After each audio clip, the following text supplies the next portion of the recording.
Hello, everyone. Welcome to the Recap of Honor podcast. I'm your host, Colin Tessier of WrestleZone.com. This is a very nice, very evil edition of the podcast because tonight we saw Danhausen take on Brian Johnson in the third match of a very heated rivalry here. I'm looking forward to talking about that. I was looking forward to this match as soon as they announced it. Definitely looking forward to talking all about it.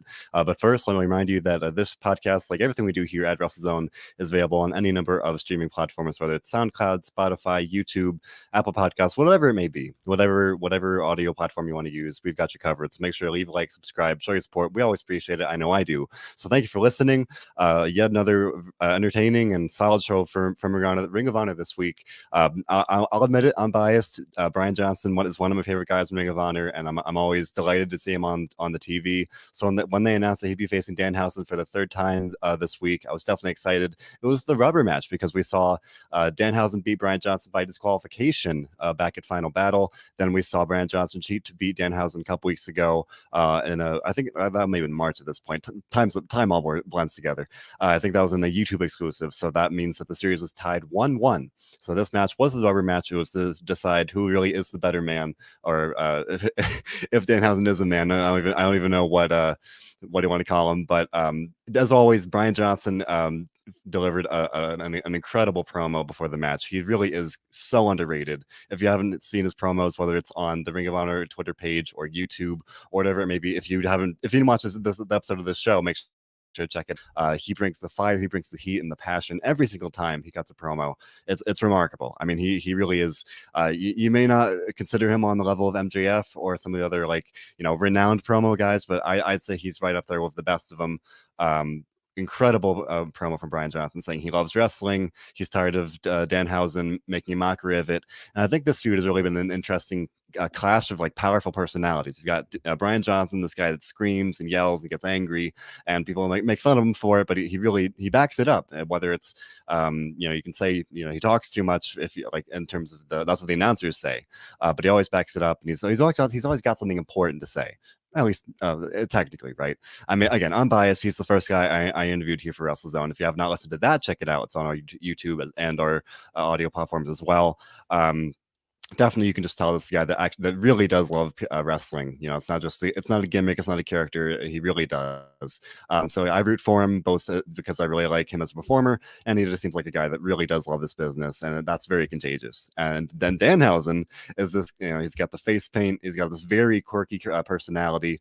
Always saying that things are very evil. And tonight he was talking about how Brian Johnson cost him his money sack. How his money sack was half full because of Brian Johnson beat him last time around, but he was going to make that right by beating Brian Johnson this time.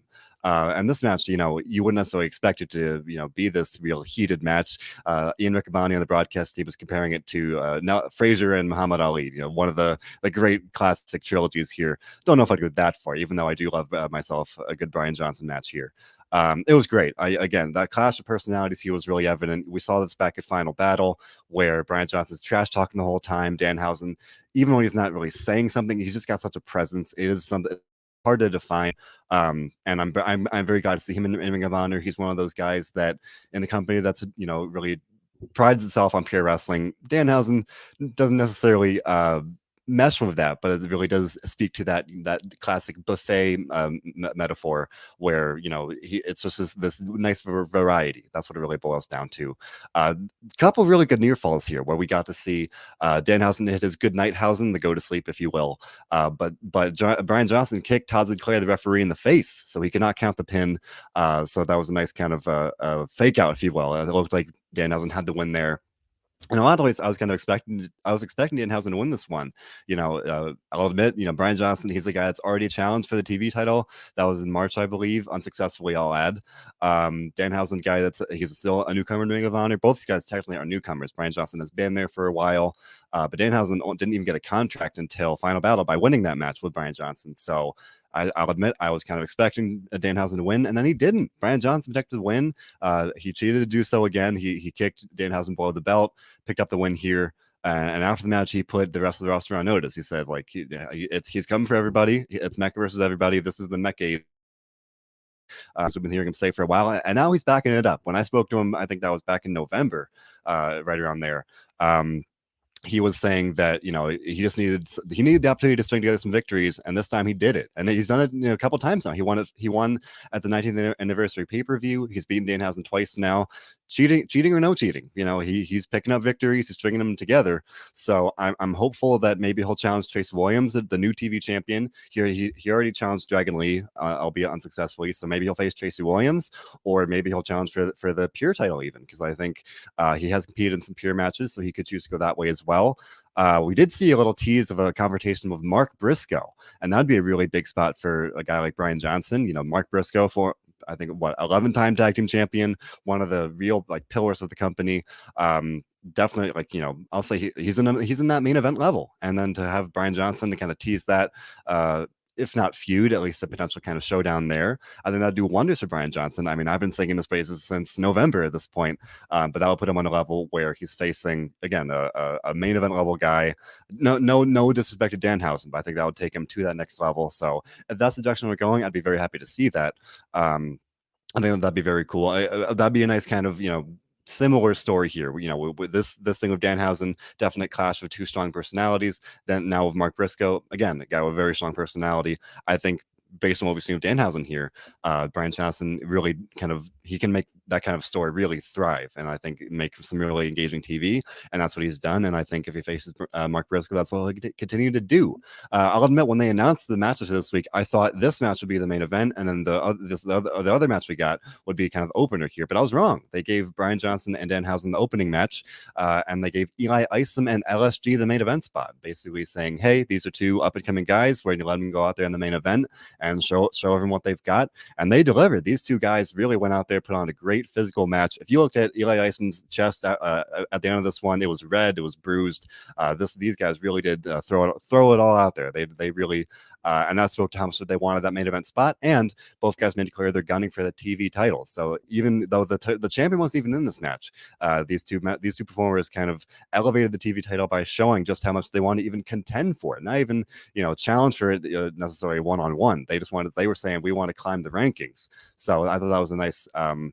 It's a very subtle way of storytelling where that's not even that they're challenging for the title, even, or even this was not an official number one contenders match, but they definitely were saying, we're two guys that definitely are, gunning for that title, that we want to climb the rankings. And they went out there. I mean, Eli Isom hit an apron spear. It looked absolutely crazy. They both guys went crashing to the floor.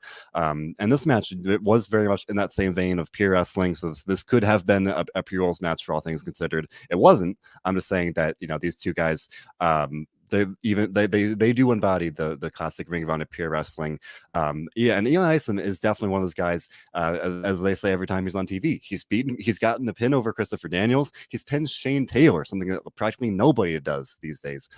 So he's really a guy that I think everyone should have their eye on going forward here. He picked up another win. He won this match over LSG with the promise of Brainbuster. So I would be very surprised if Isom did not challenge the TV title at some point in the near future. He beat Ray Orris, I think that was 2 weeks ago or so, a guy that has already challenged for the TV title. So, connecting the dots there, it's pretty easy to see that Eli Isom should be challenging for the TV title sooner rather than later. LSG, a guy that he's won to a time limit draw of Jay Lethal, former world champion. So, he's still maximizing his minutes. I think that's kind of always a theme for Ring of Honor Wrestling here. Whoever's on the show at any given week, they've got the whole show has an hour, and whoever they're giving the hour to does a great job of maximizing their minutes, whether it's Brian Johnson with his great promos or the in-ring action we're seeing as well.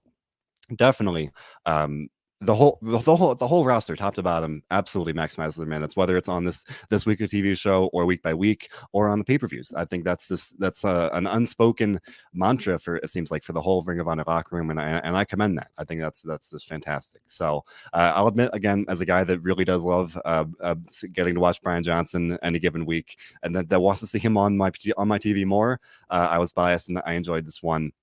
I think this was a very good episode. Danhausen really, I think, even though he lost this match, I think he proved that he does belong in Ring of Honor. Not that he hadn't previously, but as I said earlier, a guy that he's got the painted face, the very quirky personality, in this company that's founded and really kind of prides itself on pure wrestling. A guy that doesn't necessarily fit in organically, but he held his own. Brian Johnson, he was suplexing him. It's not like I guess Orange Cassidy is kind of at least early career. Orange Cassidy could be kind of one comparison. A guy is very much like built around that personality. Danhausen was out there wrestling. He was suplexing Brian Johnson, and he proved even in defeat that he does belong in Ring of Honor, much like EC3 back at the 19th anniversary pay-per-view. So I enjoyed that match. Eli Isom and LSG both looked great. That was a nice chance for two up-and-coming guys to really showcase their talent. I thought that was really cool to see. Now, two weeks from now, we're going to see the 500th episode of Ring of Honor Wrestling. Absolutely crazy to think about. 500 episodes, and they are loading up the card for this one. It's going to be a special show, an early match of the card contender. It will be the Foundation Stablemate, Jonathan Gresham and Jay Lethal battling it out for the Pure Championship. Gresham the champion, Lethal the challenger. As I said a minute ago, Lethal, former world champion. Jonathan Gresham, as I say pretty much every time that I talk about him, one of the best wrestlers in the world. So definitely, I've got that one circled on my calendar. That's going to be a great match. I'm very much looking forward to it. And they announced that Mark Briscoe and Jay Briscoe will face off in the main event. I think they were scheduled to face off way back at, I think that was past versus present with the canceled pay-per-view right before the COVID-19 pandemic began. Finally getting this match. And I think we've seen the Briscoes kind of go their separate ways and come back together since the Ring of Honor restart here. And now they're going to clash in this, really buzzworthy main event. I fully expect that to be a great match. We've seen that. I mean, they're brothers, right? We've seen them clash many times throughout their careers and obviously capture many tag team titles as well. Now they're going to clash again in this main event match. Definitely looking forward to it. And so that'll be on April 15th, I believe. Let me double check that. Yes, I think that is correct. But yeah, sorry, just making sure I have my facts straight. That's gonna be a great show. Two great matches there.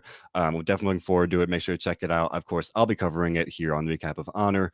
But next week they announced that let's see, I think it said that yes, Bandito and Flamita of the Meccade will face Gresham and Lethal ahead of that match. Of course, and I guess in their own ways, even though Gresham and Lethal are on the same page or they're in the same stable, kind of you have to wonder ahead of that match, can they coexist? That's the thing that's going around some other promotions right now.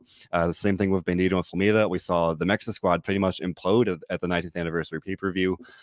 So this one, I would kind of expect to see Lethal and Gresham walk away victorious in that one, but all four men immensely talented. That'll be a great match as well. And also a bit of an oddball match here. Delirious and Rocky Romero are going to face off next week. And I think that's an interesting match. We saw at the pay-per-view, Rocky Romero and Delirious had a bit of a confrontation at the broadcast table. They have not faced each other. I'm reading the preview here. They have not faced each other in a singles match since 2007. So that's definitely an exciting match to look forward to as well. Two veterans of the business, two guys that have definitely been successful in Ring of Honor and in wrestling in general, both in the ring and behind the scenes. So I think that'll be very fun to see. But definitely even look. I don't want to be looking beyond that, but that 500th episode, definitely looking forward to it. Maybe we'll know more about it next week, but if not, at the very least, we'll have those two matches I just mentioned to look forward to. So with that being said, thank you very much for listening. This has been another fantastic episode of Ring of Honor Wrestling, and I hope you've enjoyed this episode of the Recap of Honor. And as always, here at WrestleZone, we do one thing above all others, and that is to enjoy wrestling.